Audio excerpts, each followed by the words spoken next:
She drops her pants and crouches in the bushes, nervously pulling out a pregnancy test. The result hits her like a punch to the gut, positive. She goes completely numb. Thinking back to what happened with those punks before, she's overwhelmed with regret. Today is her first day running the restaurant her father just handed over to her. She has to keep it together, but the moment she arrives, those same punks show up, riding motorcycles straight toward the place. Jessica tries to drive them off, but they don't leave. Instead, they put on masks and walk right into the restaurant, threatening to trash the place. With no other choice, she calls the police. Seeing that, they back off and leave, but the last one out makes sure to throw out a threat. I'll be back later.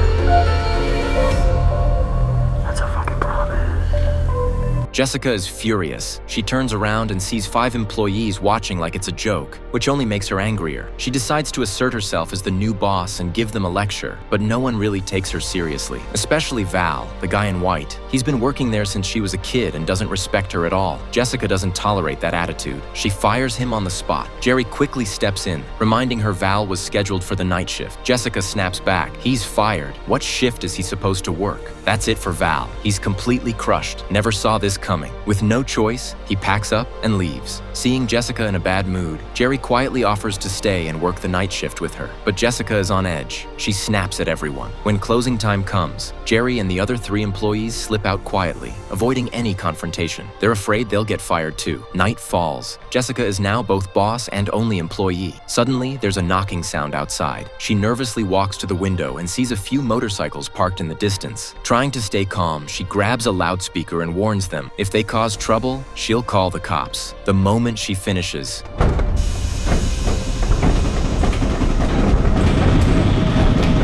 she ducks behind the counter. Realizing the front door is still open, she rushes to lock it and calls the police. But the dispatcher tells her there are no available units right now. She's on her own. The restaurant suddenly goes dead quiet. No movement, no sound, just an uneasy feeling creeping in.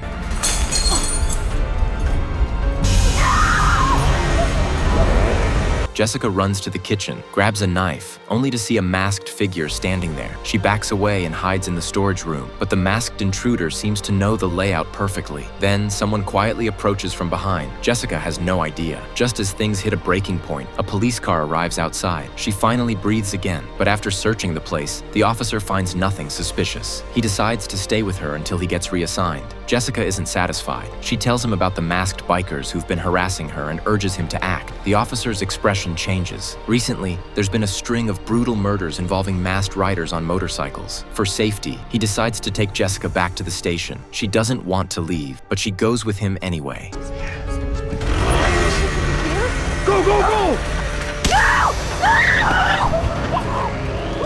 Suddenly, she runs into a nearby storage building. Through the glass, she sees the officer being murdered. Her legs nearly give out. At that moment, another attacker appears outside, but strangely, he pretends not to see her and walks away with a bicycle. Jessica recognizes him instantly. It's Jerry, one of her employees. She gathers her courage, rushes out, and confronts him. Before he can explain, she drags him back into the restaurant. She grabs the phone and calls her father, but it goes straight to voicemail. She tries to call the police again. The attackers return quickly. The 2 hide low, holding their breath. The killer moves closer and closer. Jerry suddenly stands up, exposing himself to draw attention away from Jessica. At the same time, he hands her his phone. Jessica seizes the chance and hides inside a cabinet, but less than a minute later, she's found. They drag both of them out, tape their hands, and force them to kneel on the ground. She forces them to kiss, but that still isn't enough for the leader. He drags Jessica into the kitchen alone, throws her to the ground, and picks up a meat tenderizer as he walks toward her, clearly intending to do something horrific.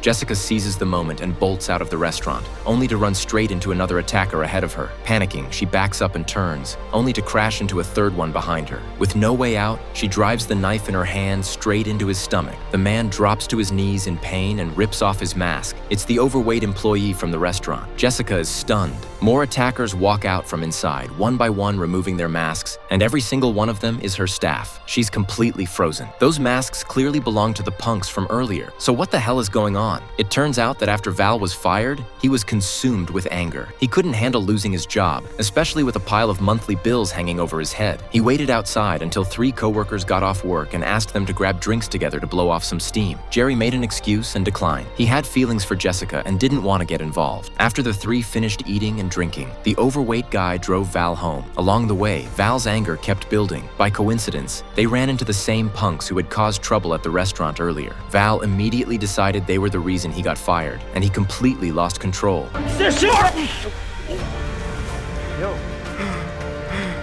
Jackson! Yo!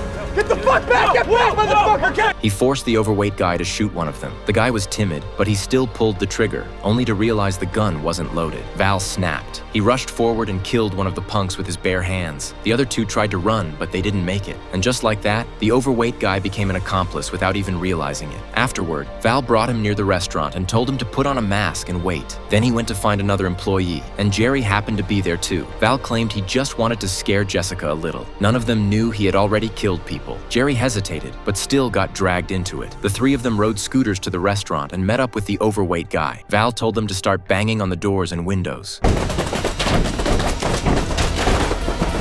Seeing that the intimidation had worked, Jerry urged Val to stop while they were ahead, but Val had no intention of backing off. He was determined to teach Jessica a lesson. When Jerry realized things were spiraling out of control, he tried to rush inside to help her, but Jessica had already locked the doors. Not long after, the police arrived, and the 4 of them didn't dare make any more moves. The officer then escorted Jessica out and asked about the masked punks on scooters. Hearing this, the employees hiding nearby realized Val had lied to them. Then they saw him quietly approach the police car. The situation turned dangerous fast. One of them started a scooter to warn the officer.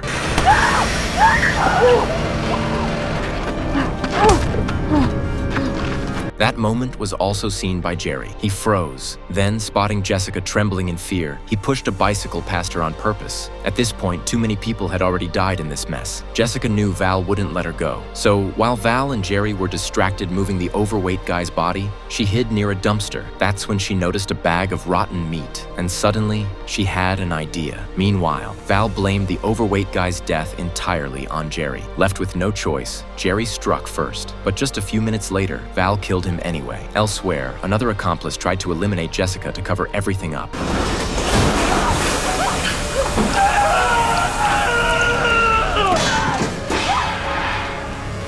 Now it's down to just Jessica and Val. Facing someone this ruthless, she runs into the basement. Val quickly spots her and chases her down.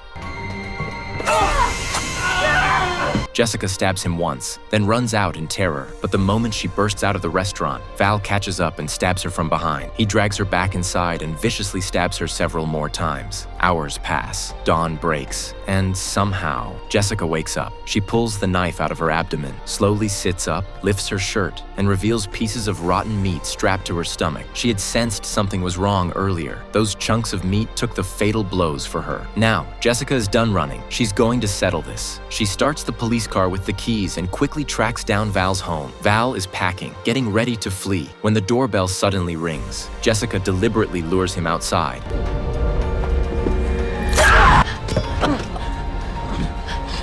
And slashes his throat. This film does a powerful job portraying Jessica's psychological journey, from struggling under pressure and regret over her past mistakes to facing a sudden, life-threatening crisis head-on. It shows her transformation from fragile to resilient. The storytelling is tightly crafted, starting from an ordinary, everyday setting and gradually escalating into a tense, life-or-death battle. The steady build-up keeps you hooked the entire time. The ending is filled with violence and revenge, but it also leaves you thinking about the fine line between justice and self-defense.